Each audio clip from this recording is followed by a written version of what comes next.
Pernahkah kita bertanya-tanya, bagaimana sebuah negara bisa mengelola kekayaannya agar terus bertumbuh dan bermanfaat untuk masa depan? Indonesia baru saja meluncurkan Danantara, sebuah lembaga investasi yang digadang-gadang bakal menjadi kunci pertumbuhan ekonomi nasional. Tapi, ada banyak hal yang harus kita pahami agar Danantara bisa sukses. Halo semuanya, selamat datang di channel Teori dan Praktik. Hari ini kita akan membahas tentang Danantara, Badan Investasi Terbaru Indonesia, serta pelajaran penting dari berbagai Sovereign Wealth Funds, atau dana kekayaan negara lainnya. Kita akan mengacu pada artikel berjudul The Investment Strategies of Sovereign Wealth Funds yang ditulis oleh Shai Bernstein, Josh Lerner, dan Antoinette Score, yang diterbitkan dalam Journal of Economic Perspectives tahun 2013. Jangan lupa like dan subscribe biar nggak ketinggalan konten menarik lainnya. Jadi, apa sih Danantara itu?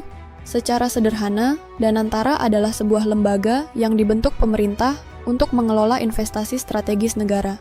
Nama lengkapnya adalah Badan Pengelola Investasi Daya Anagata Nusantara.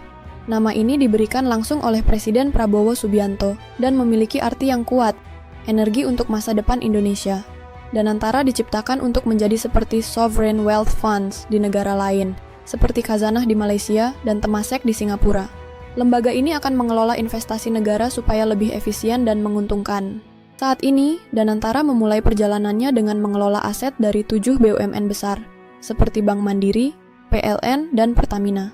Dengan total aset yang dikelola bisa mencapai 20 triliun, Danantara berpotensi menjadi salah satu lembaga investasi terbesar di dunia.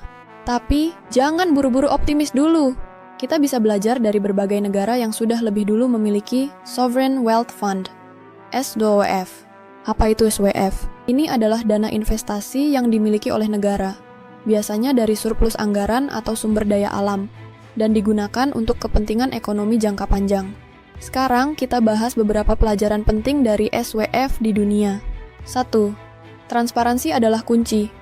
Dalam artikel yang kita bahas, banyak SWF di dunia yang mengalami masalah karena kurang transparan. Kalau tidak dikelola dengan baik, masyarakat bisa curiga dan kehilangan kepercayaan. Salah satu contohnya adalah beberapa SWF di Timur Tengah yang tidak selalu mempublikasikan laporan keuangan mereka. Danantara harus memastikan keterbukaannya, misalnya dengan merilis laporan keuangan rutin dan audit independen. 2. Jangan sampai dikuasai kepentingan politik. Di beberapa negara, SWF sering digunakan untuk menyelamatkan perusahaan yang sebenarnya tidak sehat hanya karena tekanan politik. Ini disebut investment distortion atau distorsi investasi. Dalam artikel ini juga disebutkan bahwa SWF yang dikelola oleh politisi cenderung memilih investasi yang menguntungkan dalam jangka pendek, tetapi merugikan dalam jangka panjang. Danantara harus benar-benar dikelola secara profesional, bukan berdasarkan kepentingan politik. 3. Harus berorientasi jangka panjang. Contoh terbaik dari SWF yang sukses adalah Norwegia. Mereka tidak menggunakan dana SWF-nya untuk kepentingan jangka pendek, tapi untuk masa depan negaranya. Sebaliknya, ada banyak negara kaya sumber daya alam yang gagal karena terlalu banyak menghabiskan uang tanpa strategi jangka panjang.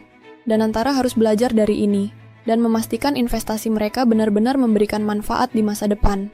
Mata, gunakan manajer profesional. Artikel ini juga menyebutkan bahwa SWF yang dikelola oleh profesional independen biasanya lebih sukses dibandingkan yang dikendalikan oleh pejabat negara. Temasek di Singapura adalah contoh yang baik. Mereka mengelola investasi dengan standar internasional dan memilih investasi berdasarkan potensi keuntungannya, bukan berdasarkan tekanan politik. Jika Danantara ingin sukses, mereka harus mengandalkan manajer investasi yang berpengalaman. Jadi, bagaimana agar Danantara bisa sukses? Pertama, harus transparan dan akuntabel. Kedua, harus bebas dari intervensi politik. Ketiga, harus berorientasi jangka panjang, bukan hanya mencari keuntungan cepat. Dan yang terakhir, harus dikelola oleh profesional yang paham investasi. Jika Danantara bisa menerapkan prinsip-prinsip ini, maka Indonesia bisa memiliki Sovereign Wealth Fund yang benar-benar bermanfaat bagi rakyat. Nah, itu dia pembahasan kita tentang Danantara dan pelajaran yang bisa kita ambil dari Sovereign Wealth Funds di seluruh dunia. Menurut kalian, apakah Danantara akan sukses? Tulis pendapat kalian di kolom komentar.